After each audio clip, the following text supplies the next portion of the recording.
청와대가 북한군의 총에 맞아 숨진 우리 국민 사건과 관련해서 북측에 공동조사를 제안했지만 북한은 어제에 이어 오늘도 묵묵부답입니다. 어제는 북한군이 자체적으로 수색 활동을 벌이는 정황이 우리 군 당국에 포착된 가운데 오늘도 수색에 나설지 주목됩니다. 취재기자 연결합니다. 황혜경 기자. 네, 통일외교안보부입니다. 네, 우리 정부의 공동조사 제안에 대해서 북한이 반응을 보인 게 있습니까?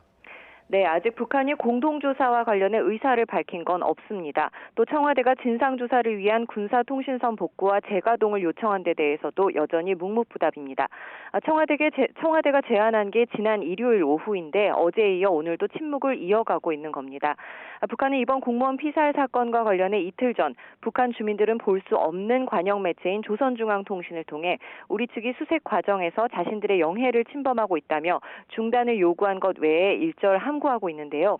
이후 우리 군 당국은 북한 측이 자체적으로 우리 국민 수색에 나선 정황이 포착됐다고 밝혔습니다. 이에 따라 북한이 오늘도 수색에 나서 어떤 결과물을 내놓을지 관심입니다. 네, 공동조사는 외면한 가운데 북한이 대신 여전히 코로나 방역을 강조하고 있다고요? 네, 앞서 말씀드린 것처럼 북한은 대내 매체에는 이번 사건과 관련해서는 전혀 보도하지 않고 있는데요. 북한 주민에게는 알리지 않겠다는 의도로 분석됩니다. 대신 어제도 오늘도 노동신문 등에는 코로나19 방역에 대한 경각심을 높이는 기사를 많이 게재했습니다.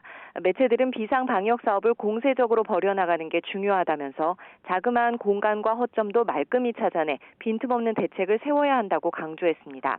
다음 달 10일 당 창건 75주년 기념일을 앞둔 가운데 코로나 문제에 촉각을 곤두세우면서 수해 피해 복구와 대내 결속에만 집중하고 있는 것으로 분석됩니다. 다만 북한의 우리 공무원 피살 사건 이후 유엔 사무총장이 투명한 진상조사를 촉구한 데 이어 유럽연합에서도 국경을 넘었다고 해서 생명권을 침해해서는 안 된다는 입장을 밝히면서 국제적으로 관심 사안으로 부상하고 있는 가운데 북한이 우리 정부의 진상규명과 공동조사 요구에 계속 침묵할지는 미지수입니다. 지금까지 YTN 황혜경입니다.